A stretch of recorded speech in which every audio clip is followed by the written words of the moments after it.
পাৰ্থ চাওক যোৱাকালি দিনটো দুজনকৈ ৰাষ্ট্ৰপতিৰ বিষয়াক ওৰে দিন জেৰা চলাইছিল আৰু ওৰে দিন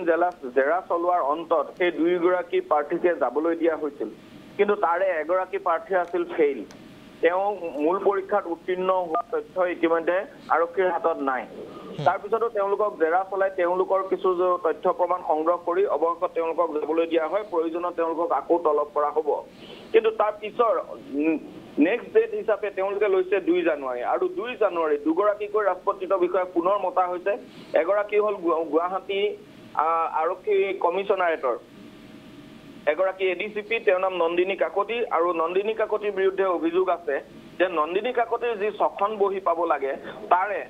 ইতিমধ্যে মাত্ৰ 4খন বহি পোৱা গৈছে 2খন বহি এই মুহূৰ্তলৈকে নন্দিনী কাকতিৰ পোৱা হোৱা নাই গতিকে সেই 2খন বহি ক'ত হেৰাল কেনেদৰে হেৰাল যিসমূহ বহি এপিএছচি বহি জ্বলাই দিয়া হৈছিল সেই জ্বলাই দিয়া বহিসমূহৰ ভিতৰতে আচলতে এই 2খন বহিও জ্বলাই দিয়া হ'ল নেকি নে আন কৰবাত গৈ সেই 2খন বহি মিছিং হ'ল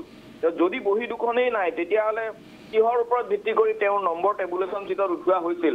এই কথাখিনি সন্দৰ্ভত ইতিমধ্যে নন্দিনী কাকতি জেৰা চলাব এছআইটিয়ে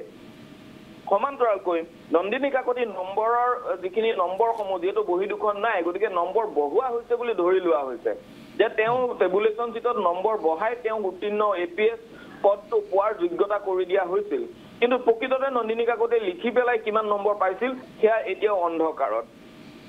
সেই কথাখিনি আচলতে পোহৰলৈ আনিবৰ বাবে এছআইটিয়ে তেওঁক জেৰাৰ প্ৰয়োজন অনুভৱ কৰিছে যি কাৰণে তেওঁক ইতিমধ্যে 2 জানুৱাৰীত তলব কৰিছে এই একেটা দিনতে অৰ্থাৎ 2 জানুৱাৰীতে সমবায় বিভাগৰ সহপঞ্জীয়ক হিচাপে কৰ্মৰত চক্ৰধৰ ডেকা যিজন এজন এপিএছচিৰ মেইনছ পৰীক্ষাত অনুত্তীৰ্ণ পৰীক্ষাৰ্থী বা এতিয়া তেওঁ বিষয়া তেওঁ মূল যিটো পৰীক্ষা আছিল মূল পৰীক্ষাত তেওঁ পাছ কৰা নাছিল আৰু তেওঁকো বহু নম্বৰ বঢ়াই দি ধনৰ বলত তেওঁ বহু নম্বৰ বঢ়াই লৈছিল আৰু এই নলবাৰীৰ যিজন চক্ৰধৰ ডেকা নামৰ বিষয়া তেওঁ ঘৰ নলবাৰীত আৰু তেওঁ নলবাৰীত সৎসংগৰ যোগেদি তেওঁ আচলতে তেওঁ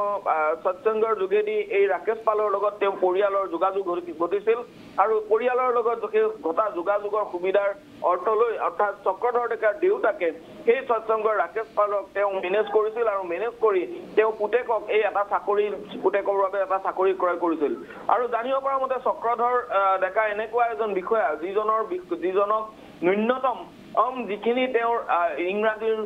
জ্ঞান থাকিব লাগে এখন পত্ৰ প্ৰেৰণ কৰিবৰ বাবে যিখিনি ইংৰাজী জ্ঞান সেই জ্ঞানখিনিও কিন্তু চক্ৰধৰ ডেকাৰ নাছিল যি কথা পৰৱৰ্তী পৰ্যায়ত যেতিয়া তদন্ত কৰিছিল সেই তদন্তত এই কথাটো প্ৰমাণ হৈছিল যে যিজন ইংৰাজীত সাধাৰণ কথাখিনি ইংৰাজীৰ তেওঁ গ্ৰামেটিকেল মিষ্টেকে হওক বা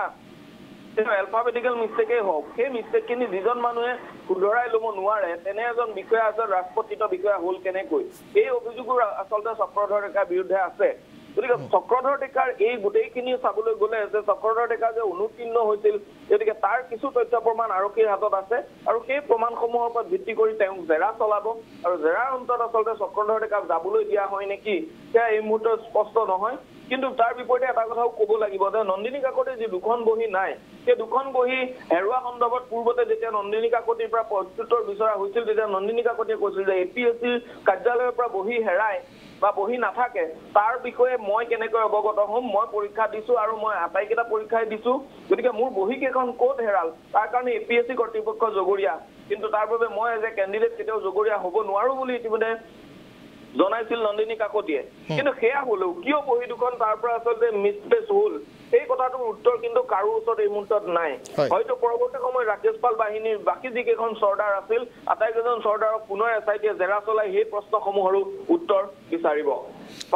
ধন্যবাদ জ্ঞাপন কৰিছো বিমল ভূষণ মহন্ত সবিশেষ তথ্যখিনি জনোৱাৰ বাবে আমি পৰৱৰ্তী সময়ত পুনৰ আপোনাৰ সৈতে সংযুক্ত